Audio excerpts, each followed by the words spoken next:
आज के सेशन में हम लोग कॉन्स्टिट्यूशन के लेक्चर को आगे बढ़ाएंगे और कॉन्स्टिट्यूशन का जो फर्स्ट पार्ट है उसको पढ़ेंगे। कॉन्स्टिट्यूशन का पार्ट फर्स्ट। इस फर्स्ट पार्ट में यूनियन एंड इट्स टेरिटरी है, मतलब संघ और राज्य क्षेत्र की इसमें बात होगी।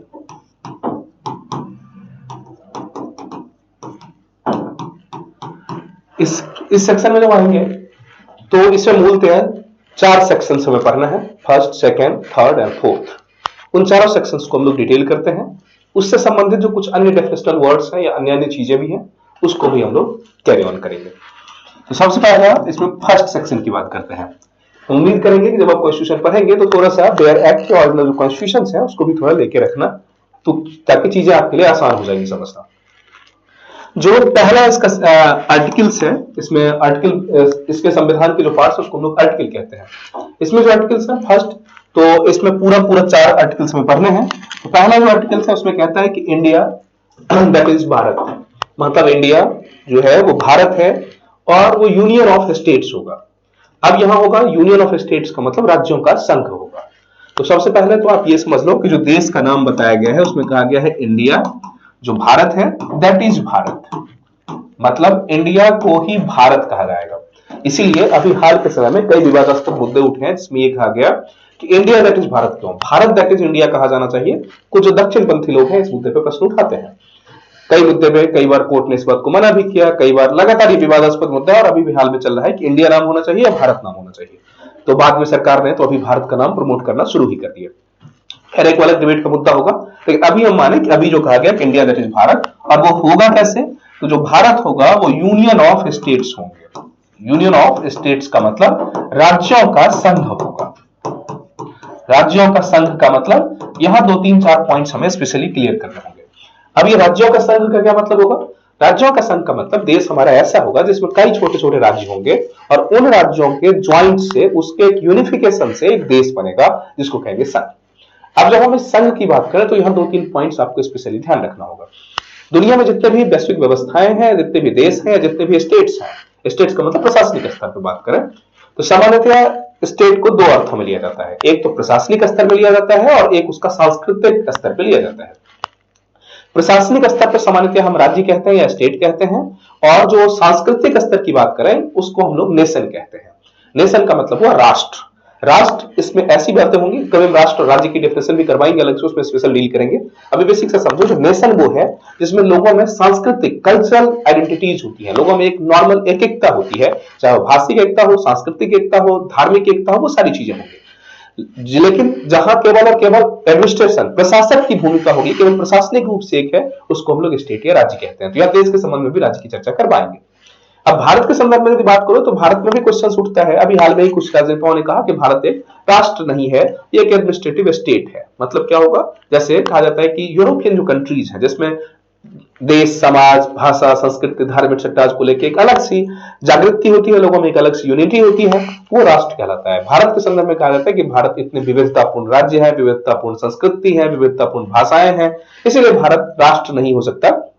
भारत एक एडमिनिस्ट्रेटिव एरिया है, एडमिनिस्ट्रेटिव स्टेट है जिसको पूरे देश का शासन किया जाता है। लेकिन कुछ लोग कहते हैं कि नहीं, ये गलत है, भारत इसलिए एक राष्ट्र है। इस मुद्दे में भी बहुत विचारणीय प्रश्न है, स्पेशली पॉइंट एम्फसाइज करने होंगे आपको कि भारत में 2 अलग अलग कंसर्न्स में ये तो है कि भाषाएं अलग हैं, संस्कृति अलग है, धर्म अलग है, धर्मशास्त्र अलग है, लेकिन फिर भी कोर में कहीं ना कहीं पूरा भारत एक ही है, उत्तर से लेकर दक्षिण तक। बहुत हद तक जो हिंदुइज्म का नाम है, ये एक अलग अर्थों में भी बात करें, हमारे यहाँ के जो मुसलमान भी है या ईसाई भी है, उनमें भी एक यूनिफिकेशन आपको दिख जाएगी। आपको पता चल जाएगा कि व्यक्ति दुनिया के किसी भी देश की तुलना में यदि बात करें, ये भारतीय है, कि भारतीय संस्कृति, रहन सहन, आचार विचार, वो सारी चीजें एक है। तो कहा जाता है कि मूल अर्थों में भारत तो सांस्कृतिक दृष्टिकोण से एक राष्ट्र ही है।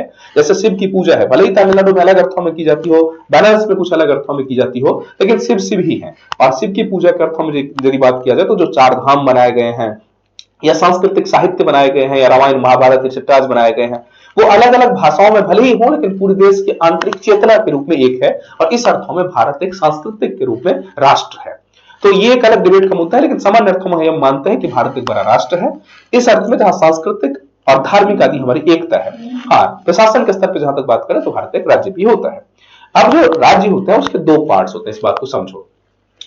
राज्य के एक तो संघ होता है, संघ का मतलब जहां छोटे स्टेट्स होते हैं, छोटे स्टेट मतलब छोटा सा एरिया होता है, उस एरिया में लोक भाषा संस्कृति आदि की विविधताएं नहीं होती। जैसे यूरोप है, अब फ्रांस है, तो फ्रांस छोटा सा देश है, छोटे से देश में फ्रांसीसी भाषा है, फ्रांसीसी संस्कृति है, फ्रांसीसी कल्चर है। तो ऐसा जो एक कंसर्न्स होंगे या इंग्लैंड होंगे, ऐसे छोटे छोटे एरिया को यूनियन कहा जाता है, जहां राज्य की बहुत बड़ी भूमिका नहीं होती है।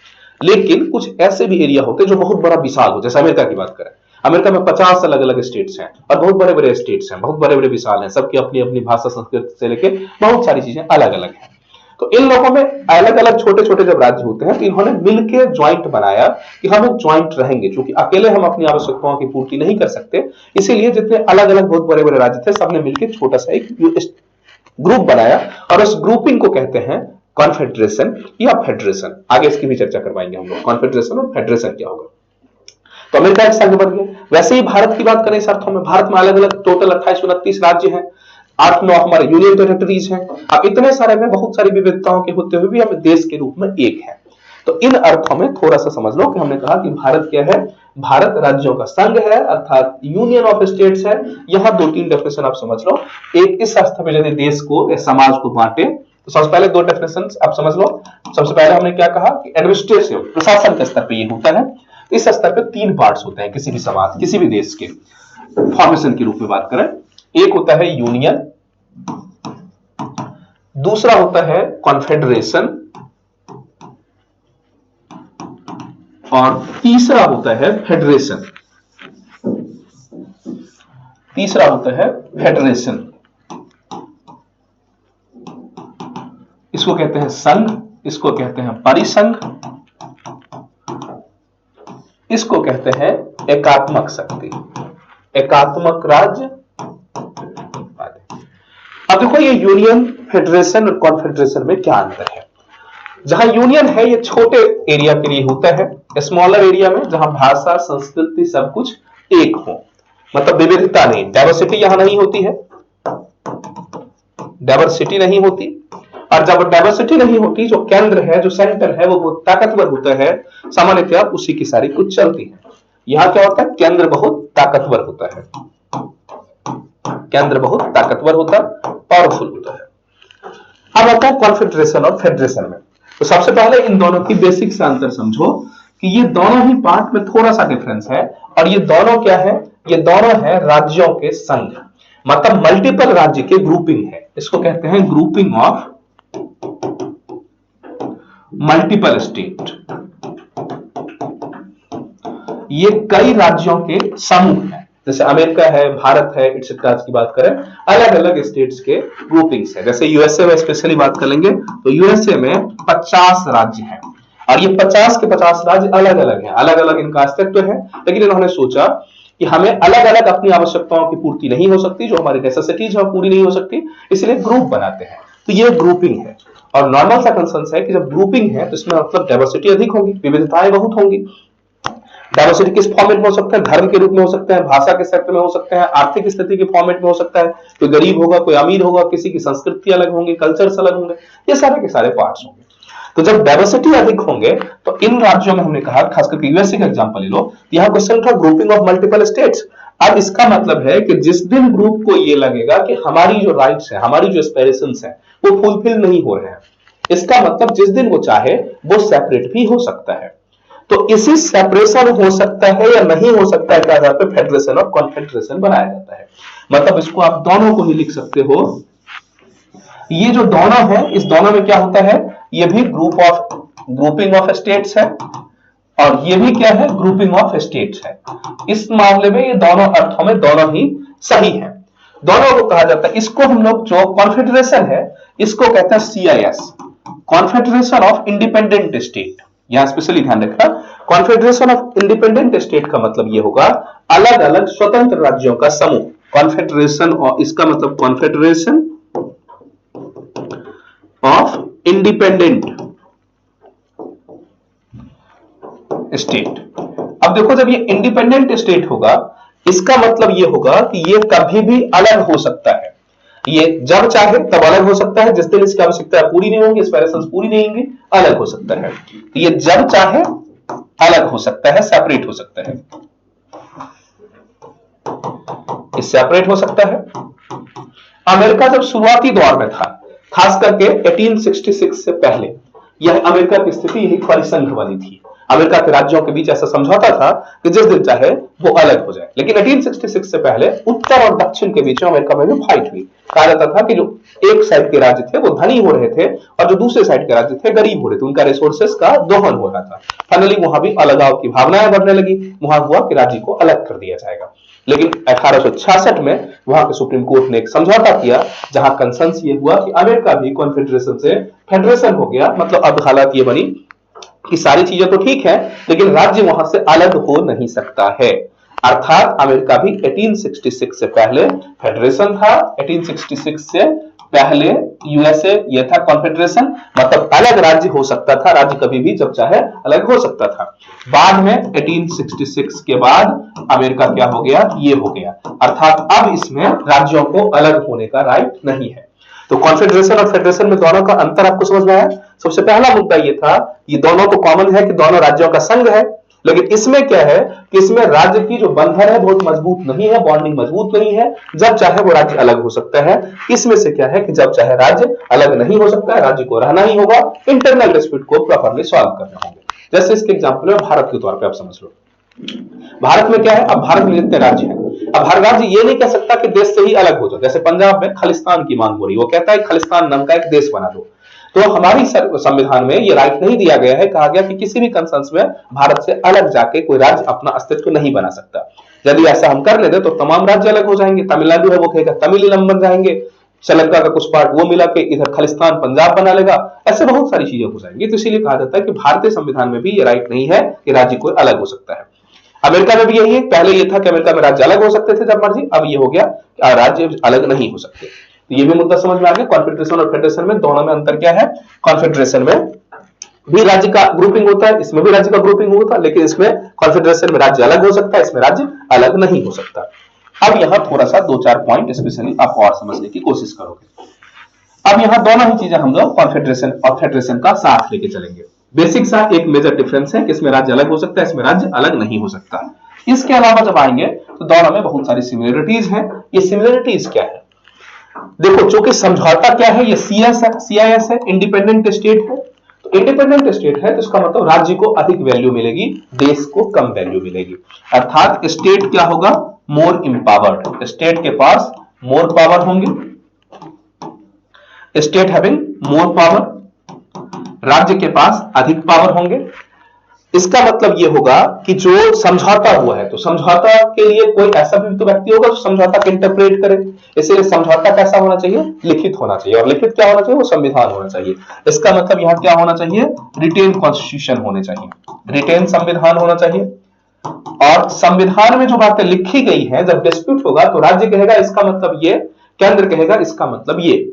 इसका मतलब होगा कि उसको इंटरप्रेट करने के लिए, प्रॉपर एक्सप्लेन करने के लिए कौन होना चाहिए, जो समझौता करवाए। इसके लिए इंडिपेंडेंट जुडिशियरी होनी चाहिए, स्वतंत्र न्यायपालिका होनी चाहिए, इंडिपेंडेंट जुडिशियरी होनी चाहिए, स्वतंत्र न्यायपालिका होनी चाहिए। और जो संविधान है, संविधान में क्या होना चाहिए, सेंटर से संबंधित जो मुद्दे हैं जिसपे कॉमन ग्रुपिंग होगी, वो मुद्दे केवल लिखे गए होंगे। राज्य से संबंधित जो मुद्दे होंगे वो राज्य अपने आप लिखेगा, अपने आप डिसाइड करेगा। और जिस मुद्दे के बारे में कोई चर्चा नहीं की गई होगी वो राज्य के पास होगा। जैसे हमने कहा था ना इससे पहले लेक्चर में कि भारत में 3 लिस्ट है, यूनियन लिस्ट, स्टेट लिस्ट और कंकरेंट लिस्ट। इसमें क्या था, सेंट्रल लिस्ट में केंद्र सरकार कानून बनाती है, स्टेट लिस्ट में राज्य सरकार बनाती है, कंकरेंट में दोनों बनाती है। और जो चीजें नहीं लिखी गई है उसको क्या कहते हैं, रेसिड्यू पावर। और रेसिड्यू पावर किसके पास है, भारत में, चूंकि केंद्र अधिक ताकतवर है तो केंद्र के पास। अमेरिका वगैरह में क्या है, वो राज्य के पास। इसको भी ध्यान रखेंगे। सामान्यतः इंडिपेंडेंट जुडिशियरी तो है ही, इसके साथ क्या होगा, इसके साथ एक ही स्पेशल लिस्ट होंगे। इसमें जनरली 1 लिस्ट होते हैं, इसमें 1 लिस्ट होंगे। वो लिस्ट क्या होगा, वो होगा सेंट्रल लिस्ट। मतलब केंद्र सरकार को किस किस मुद्दे पे कानून बनानी है वो पूरा डॉक्यूमेंटेड होगा। स्पेशली ध्यान रखो, राज्य सरकार वाला मुद्दा लिखित नहीं होगा, क्योंकि जो नहीं लिखित होगा वो सारा राज्य के पास चला जाएगा। जो भी रिटेन नहीं होगा, स्पेशली यहां स्पेशल ध्यान रखोगे, एक ही बातें लिखी होंगी कि सेंटर को किस किस पे कानून बनाना है। उसके अलावा जो कुछ भी बातें हैं वो स्टेट के पास होगा। स्पेशली ध्यान रखो, भारत में क्या है, स्टेट के लिए भी लिखा है, कंकरेंट के भी लिए लिखा होगा, और जो नहीं लिखा है वो केंद्र के पास, राज्य के पास, सॉरी भारत में केंद्र के पास जो नहीं लिखा है, यहां क्या है, वो सारा का सारा मसला राज्य के पास। तो एक सेंट्रल लिस्ट, इसके अलावा अदर जितने भी हैं, अदर ऑल किसमें होगा, वो स्टेट के पास या स्टेट लिस्ट में चला जाएगा। केवल सेंट्रल लिस्ट का मुद्दा होगा, इसके अलावा जो कुछ भी बचा होगा वो सब चला जाएगा स्टेट के पास, अर्थात स्टेट के पास अपनी स्पेशल राइट्स होंगे, जुडिशरी स्वतंत्र होंगे, एक्सेट्रा। इसके बाद ये जो कंसर्न है, हमने कहा कि राज्य की चूंकि व्यवस्था होती है, इसकी पार्लियामेंट्स कैसे होने चाहिए, तो कहा था बाइकैमरल सिस्टम होता है, द्विसदनीय व्यवस्था, बाइकैमरल सिस्टम होनी चाहिए, द्विसदनीय व्यवस्था। अब बाइकैमरल सिस्टम का मतलब क्या होगा, मतलब ये होगा कि एक तो जो सेंटर को चुनेगा तो लोग खुद ही चुनेंगे, उसको कहते हैं पीपल ऑफ, मतलब हाउस ऑफ रिप्रेजेंटेटिव, जहां लोकसभा हमारे यहां होता है तो लोकसभा टाइप का होगा, लोअर हाउस। और दूसरा होगा कि राज्य की भी अपनी भूमिका होनी चाहिए, तो राज्य की भूमिका के लिए राज्यसभा होनी चाहिए, जिसको अपर हाउस कहते हैं। तो यहां क्या होनी चाहिए, द्विसदनीय व्यवस्था, एक होता है लोअर हाउस, इसको कहते हैं हाउस ऑफ रिप्रेजेंटेटिव, भारत में क्या है ये, लोकसभा, और दूसरा होना चाहिए राज्यसभा, राज्यसभा इसको कहते हैं अपर हाउस, अपर हाउस। तो ये द्विसदनीय व्यवस्था होती है किसमें, फेडरेशन एंड कॉन्फेडरेशन में। लोकसभा वाला किसका होता है, डायरेक्ट पीपल रिप्रेजेंट करता है, और राज्यसभा किसका होता है, इसमें राज्यों के हित होते हैं। राज्यों का हित का मतलब होगा कि हर राज्य की रिप्रेजेंटेटिव होते हैं। ये कौन चूज करता है, जो स्टेट मशीनरीज है, जो राज्य की विधानसभाएं हैं, यहाँ स्टेट, यहाँ लोकसभा के लिए डायरेक्ट पीपल चूज करेगा, और राज्यसभा के लिए कौन चूज करेगा, राज्यसभा के लिए स्टेट गवर्नमेंट या स्टेट मशीनरी में जो वहां के लोकल रिप्रेजेंटेटिव होते हैं वो चूज करते हैं, डायरेक्ट यहाँ लोग नहीं भेजेंगे। इसका मतलब क्या होगा, जिसमें जैसे हमारे यहाँ पार्लियामेंट की चुनाव होती है तो हम लोग डायरेक्ट वोट करते हैं एमपी के लिए, लेकिन राज्यसभा के जो मेंबर है उसके लिए कौन वोट करता है, हमारे यहाँ हम लोग वोट नहीं करते हैं, हमारे जो एमएलए होते हैं हमारे विधानसभा के, वो विधानसभा वाले एमएलए वोट करते हैं इसके लिए। तो सिमिलरली ये राज्य के रिप्रेजेंटेशन के लिए, आगे हम लोग और भी डिटेल करेंगे क्या क्या कंसर्न्स होंगे। तो इस अर्थ में आपको ये समझना है कि द्विसदनीय व्यवस्था, इस अर्थ में अमेरिका या भारत की भी यदि बात करें तो भारत जैसा विशाल देश भी पूरी तरह यूनियन नहीं है, क्योंकि पूरी तरह यूनियन में क्या है, एकात्म होना चाहिए, राज्य छोटा होना चाहिए, इसमें द्विसदनीय व्यवस्था नहीं होती है, द्विसदनीय व्यवस्था नहीं होती है। अब क्वेश्चन उठता है जो भारत का कंसर्न है, भारत इस तीनों में से क्या है, तो कहा गया कि भारत में भले ही वहां लिखा है कि यूनियन ऑफ स्टेट्स, लेकिन उसका शब्द बहुत ही लिमिटेशंस है। यूनियन ऑफ स्टेट का मतलब केवल एक अर्थ है कि भारत के राज्य देश से अलग नहीं हो सकते, इसके अलावा कुछ भी नहीं है। अब इसका मतलब क्या होगा, इसका मतलब ये सब जो बातें हमने कही कि डाइवर्सिटी नहीं होगी, ये सब नहीं है। तो फिर भारत में बाइकैमरल सिस्टम भी है, तो भारत क्या है, तो भारत के संदर्भ में कहा जाता है कि भारत में संघ परिसंघ भी नहीं है, क्योंकि संघ और परिसंघ होता भारत तो फिर राज्य को ज्यादा पावर मिलती, और यदि राज्य, लेकिन भारत में क्या है, राज्य को कम पावर मिली है।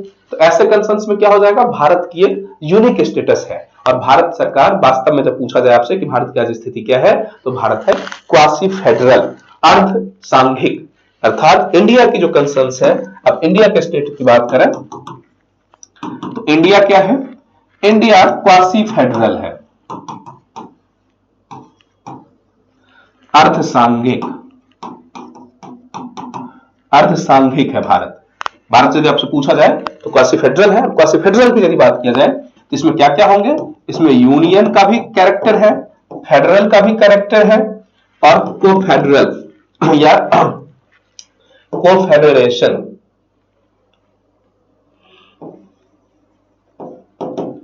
भारत में इन तीनों का कॉम्बिनेशन है। अब ये तीनों का कॉम्बिनेशन क्या क्या है, तो यूनियन से ये है कि केंद्र बहुत मजबूत है, केंद्र मजबूत है,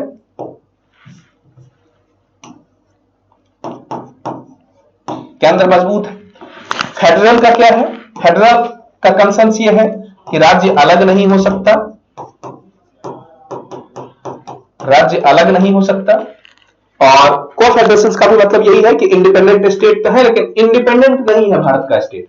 भारत का स्टेट कहा जाता है कि भारत विनाशी राज्यों का अविनाशी संघ है, मतलब भारत डिस्ट्रक्टिव स्टेट्स का नॉन डिस्ट्रक्टिव नेशन है या कॉम्बिनेशन है, यूनियन है। मतलब यह होगा कि स्पेशली आप ध्यान रखोगे कि भारत के जो राज्य है, भारत के राज्य में राज्य का विनाश हो सकता है लेकिन केंद्र का विनाश नहीं हो सकता।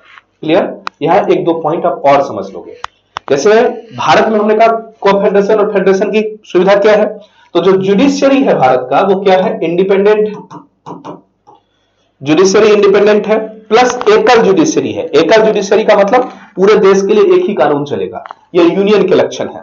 जबकि अमेरिका वगैरह में क्या है, सेंटर के लिए अलग कानून है और राज्य के अपने अपने अलग कानून है। तो भारत में ये भी यूनियन के लक्षण है कि पूरे देश में एक ही कानून होगा। अमेरिका में एक कानून नहीं है, अमेरिका के अलग राज्य में होंगे कुछ अलग कानून होंगे, दूसरे राज्य में जाएंगे तो कुछ अलग कानून होंगे। तो इसीलिए कहा जाता है कि आगे हम लोग इसमें और भी चर्चा करवाएंगे कि क्या क्या टेंशन होंगे।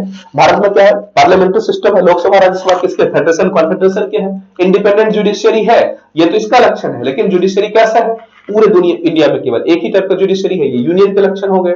तो कंसर्न्स क्या है कि भारत विविधता में भी एकता है, भारत में राज्य तो अलग अलग है लेकिन ऐसे संघ है कि अलग नहीं हो सकते। फाइनली हमने कहा कि इन सारे अर्थों के बाद तीनों डेफिनेशंस आपको समझ में आ गया। इन सारे डेफिनेशंस की जब बात करेंगे फाइनली भारत है क्वासी फेडरल। इसके बाद हम लोग बात करते हैं सेक्शन 1, ये कंप्लीट हो गया। उसके बाद आते हैं आर्टिकल 2। Article first complete. जो आर्टिकल 2 है हमारे देश का, उसमें बात करें हमारे संविधान का, उसमें क्या है, तो आर्टिकल 2 में है कि देश के अंदर, मतलब जो पार्लियामेंट चाहे तो देश के अंदर से या देश के बाहर से किसी राज्य को निकाल के एक अलग राज्य को बनाया जा सकता है। मतलब ये आर्टिकल 2 में लिखा गया है कि संसद यदि चाहे तो किसी बाहरी राज्य को, मान लो किसी देश से हमारा समझौता हुआ, किसी को हमने एक्वायर किया देश से बाहर, या देश के अंदर ही एक नए राज्यों का यदि गठन करना होगा या नए राज्य बनाना होगा तो कई सारे राज्यों में से काट के एक अलग राज्य हम बना सकते हैं। तो इससे किससे संबंधित है, नए राज्य से संबंधित है। नए राज्य की स्थापना मतलब सरकार, मतलब ये संसद चाहे तो नए राज्य की स्थापना कर सकता है। ये नए राज्य कहां से भी हो सकते हैं, बाहर से भी एक्वायर हो सकता है, बाहर से भी एक्वायर हो सकता है, या अंदर से ही, मतलब देश के अंदर ही नया राज्य क्रिएट किया जा सकता है, नया राज्य क्रिएट किया जा सकता है। अभी कैसे होंगे, जैसे अब देखो बिहार से काट के झारखंड, यूपी से काट के उत्तराखंड, एमपी से काट के छत्तीसगढ़, ऐसे जो भी चीजें होंगे, ये क्लियर हुआ, ये नए राज्यों का गठन है। इसी में था आर्टिकल 2A, मतलब ये था कि आजादी के जस्ट बाद जो सिक्किम की स्टेटस थी वो कुछ अलग स्टेटस थी। तो उस टाइम में कहा गया कि सिक्किम को भी जब चाहे सरकार अपने देश में ला सकती है। बाद में सिक्किम वाला जो इश्यूज था, सिक्किम को 1975-76 में 36th कॉन्स्टिट्यूशनल अमेंडमेंट द्वारा भारत में मिला लिया गया, इसीलिए 2A समाप्त हो गया। 2A किससे संबंधित था, सिक्किम से संबंधित था। बाद में 36th कॉन्स्टिट्यूशनल अमेंडमेंट, 36वां कॉन्स्टिट्यूशनल संविधान संशोधन के द्वारा सिक्किम जब भारत का राज्य बन ही गया तो ये आर्टिकल समाप्त हो गया। तो मतलब 36th कॉन्स्टिट्यूशनल अमेंडमेंट 1976 की बात करें तो इसमें ये भारत का हिस्सा बन गया, सिक्किम परमानेंट पूर्ण राज्य बन गया। इससे पहले हमारे साथ एक समझौता था, एक राज्य बन गया और 2A समाप्त हो गया। तो आर्टिकल 2 समझ में आ गया। 2 में यह है कि भारत से बाहर से इसी आर्टिकल के तहत इसको भी मिलाया गया, ये भी ध्यान रखो। तो आर्टिकल 2 कंप्लीट। इसके बाद आता है आर्टिकल 2 के बाद आर्टिकल 3।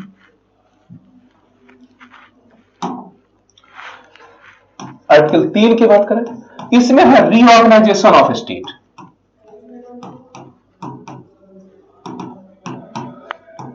राज्यों के पुनर्गठन।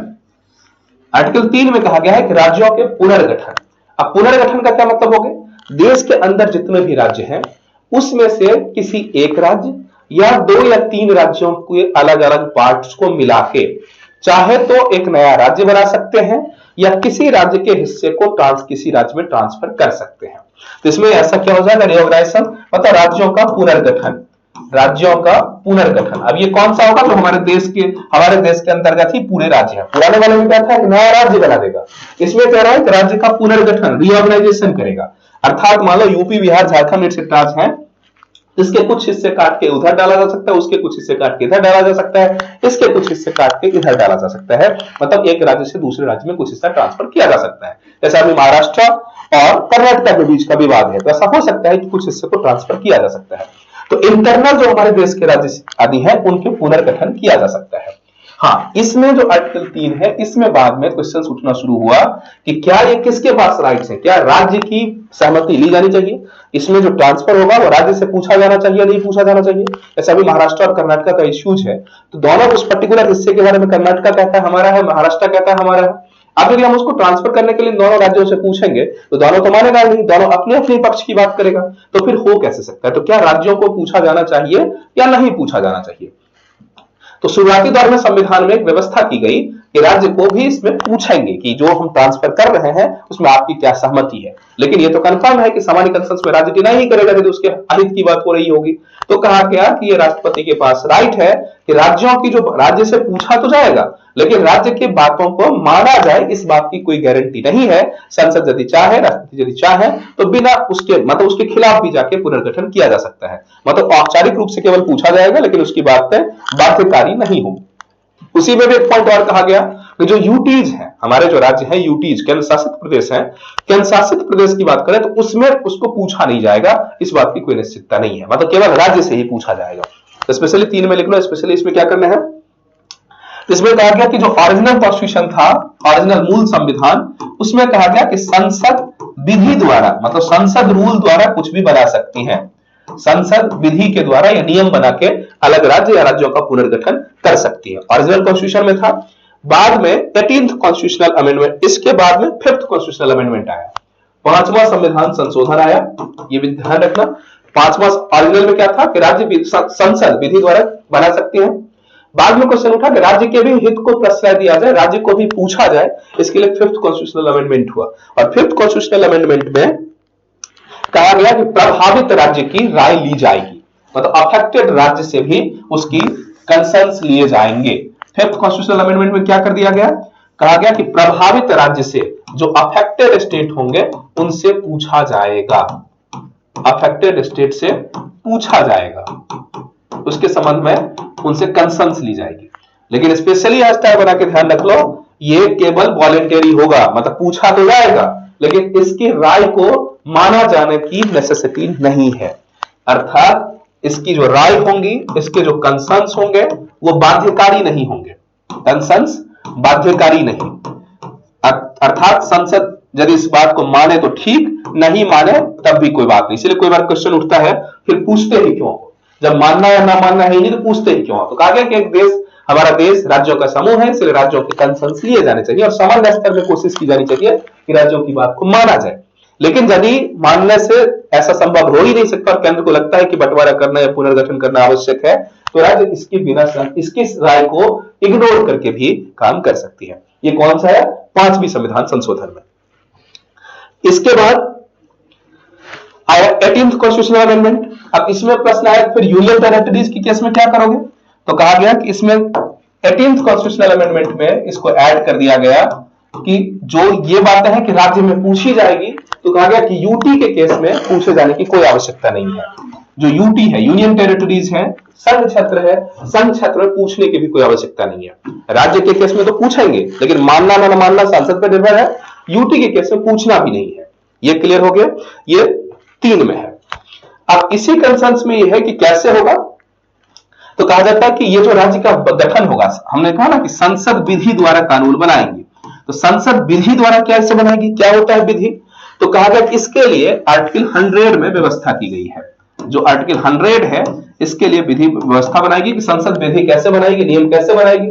तो संसद साधारण बहुमत से नियम बना सकती है, इसके लिए चर्चा किया गया कि साधारण बहुमत, सिंपल मेजॉरिटी, साधारण बहुमत से संसद नियम बना सकते हैं। अब यह एक क्वेश्चन होगा कि सिंपल मेजॉरिटी क्या है। देखो मेजॉरिटी की यदि बात करते हैं तो सामान्यतः 3 अर्थों में मेजॉरिटी होता है। एक होता है साधारण बहुमत, जहां कुछ भी नहीं लिखा हो वहां साधारण बहुमत ही समझा जाता है।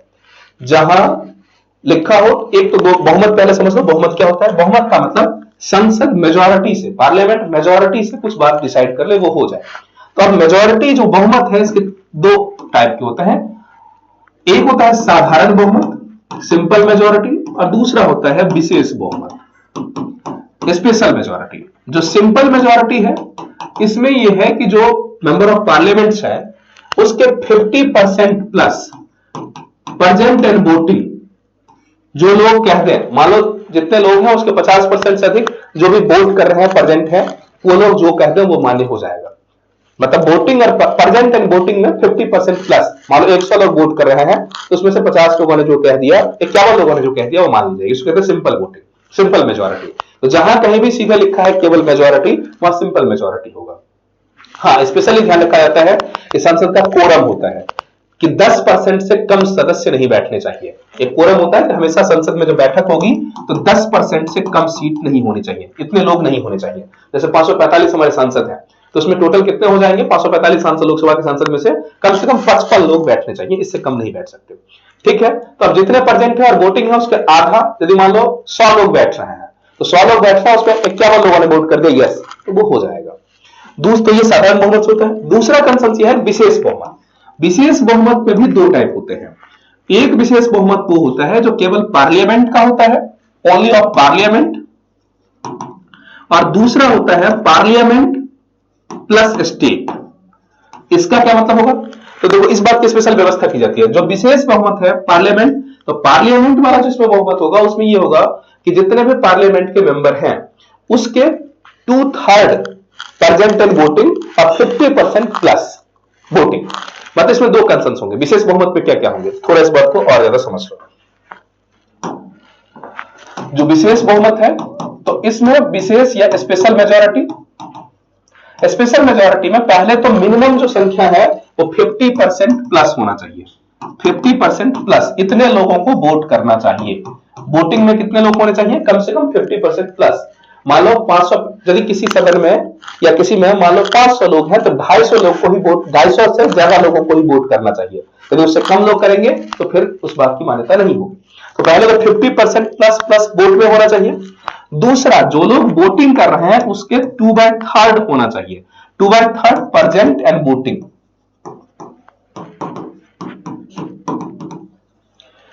मतलब किसी मुद्दे को पास करने के लिए पहले तो आधे से ज्यादा होना चाहिए, और जो लोग वोट कर रहे हैं उसमें 2/3 मतलब 2/3 लोगों का सपोर्ट होना चाहिए। इसको कहते हैं स्पेशल मेजोरिटी। एक और स्पेशल मेजोरिटी जिसमें हमने बात की राज्य वाला, तो उसमें ये वाला कंसेंसस तो सेम ही होता है, प्लस आधे से ज्यादा, हाफ प्लस राज्यों की साधारण बहुमत, राज्यों की साधारण बहुमत। मतलब इसको कैसे ध्यान रखो, एक तो special majority by the centre, मतलब जो पार्लियामेंट से, तो आधे से ज्यादा लोग होने चाहिए, 50% प्लस होने चाहिए, और जो लोग वोट कर रहे हैं उसका 2/3 वोटिंग करना चाहिए। एक हुआ सिंपल, एक तो हुआ विशेष मेजोरिटी। कुछ स्पेशल मेजोरिटी होती है, स्पेशली उस केस में जहां राज्य के अधिकार भी प्रभावित होते हैं, उस कंसेंसस में कहा जाता है कि special majority plus state government की मेजोरिटी। तो मतलब उसमें आधे से ज्यादा, जितना, यदि मान लो 29 राज्य हमारे पास, तो कम से कम 15 राज्य सपोर्ट करना चाहिए। हाँ, जो राज्य विधानसभा होगा उसका साधारण बहुमत, ये स्पेशली ध्यान रख लो। तो हमारे पास वोटिंग में 3 टाइप के हो गए कंसेंसस। इसको ऐसे समझ सकते हो, एक सिंपल मेजोरिटी। सिंपल मेजोरिटी में क्या है, कोरम के लिए 10% प्लस होना चाहिए, और प्रेजेंट एंड वोटिंग का 50% प्लस, प्रेजेंट एंड वोटिंग। ठीक। स्पेशल मेजोरिटी जो फर्स्ट है इसमें क्या होना चाहिए, पहले तो 50% प्लस होना चाहिए, और दूसरा 2/3 प्लस प्रेजेंट एंड वोटिंग। और स्पेशल मेजोरिटी जो स्पेशल एक और है उसमें बात करें तो special majority plus half plus state majority, state का सिंपल मेजोरिटी। राज्य विधानसभा भी आधे से ज्यादा हो, ये 3 कंसेंसस होंगे। तो कहा जाता है जो राज्य पुनर्गठन की बातें हैं वो सिंपल मेजोरिटी से है। जहां कहीं भी विशेष मेजोरिटी की बात की जाएगी वहां स्पेशली लिख दिया जाएगा विशेष मेजोरिटी। यदि विशेष मेजोरिटी नहीं लिखा है तो आप समझोगे कि वहां सिंपल मेजोरिटी की बात है। फिर हम लोग आते हैं आर्टिकल 4 में। जो आर्टिकल 4 है, आर्टिकल 4 हमारा ये कहता है कि यदि राज्य से कुछ बदलाव होता है तो अनुच्छेद 2 और 3, आर्टिकल 2 एंड 3, 2 में हमने क्या कहा, यदि बाहर से किसी को ले लिया, नया राज्य बना दिए।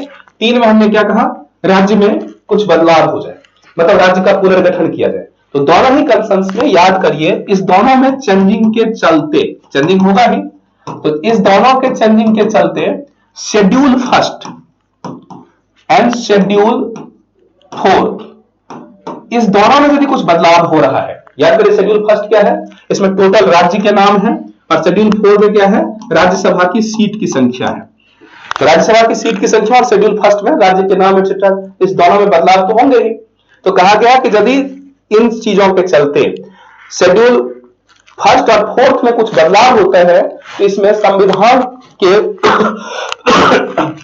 संविधान संशोधन नहीं माना जाएगा, मतलब इसको संविधान संशोधन के जो औपचारिक नियम है वो नहीं माना जाएगा, तो इसको संविधान संशोधन नहीं माना जाएगा, संविधान संशोधन नहीं माना जाएगा, मतलब इसको वैसे सिंपल कंसर्न्स माने जाएंगे, संविधान संशोधन नहीं माने जाएंगे। संविधान संशोधन की बात करो तो स्पेशली डिटेल लिखा गया है आर्टिकल 368 में। तो आर्टिकल 368 पे जो नियम बनाए गए हैं, आगे हम लोग उसकी भी चर्चा करवाएंगे। तो उसमें संविधान संशोधन के लिए विशेष बहुमत की जरूरत होती है, या तो केंद्र वाला विशेष बहुमत या केंद्र प्लस राज्य वाला विशेष बहुमत। तो कहा जाता है कि इस कंसर्न्स के लिए सिंपल मेजॉरिटी से ही संविधान में संशोधन हो जाएगा, और इसलिए इसको संविधान संशोधन माना ही नहीं जाएगा, इसको सामान्य प्रक्रिया मानी जाएगी और आसानी से बदला जा सकता है। क्लियर मुद्दा? मतलब स्पेशली ध्यान रखो, यहां जो संविधान संशोधन हो रहा है उसमें ओरिजिनल जो संविधान संशोधन की प्रक्रिया आर्टिकल 368 में है वो लागू नहीं होंगे, ये आर्टिकल 4 कहता है। आगे हम लोग जब संविधान 368 की बात करेंगे उसमें भी डिटेल करेंगे। क्लियर हुआ? इसी अर्थों के आधार पर जब हम लोग आगे बढ़ते हैं तो हमारे संविधान में कई सारे बदलाव हुए, कई सारे राज्य को बदला गया कई तरीके से। तो सबसे पहले आजादी के बाद जस्ट बाद 1956 में सबसे पहली बार राज्य पुनर्गठन आयोग की स्थापना हुई, राज्य का पुनर्गठन किया गया। हम लोग चर्चा करेंगे राज्य पुनर्गठन क्या क्या हुआ 1956 में। नेक्स्ट सेशन में इसको हम लोग डिस्कशन करेंगे, फिर देखेंगे आगे क्या होता है। अभी हमने 4 पार्ट 4 आर्टिकल स्पेशली समझ गए। Thank you, thanks for today.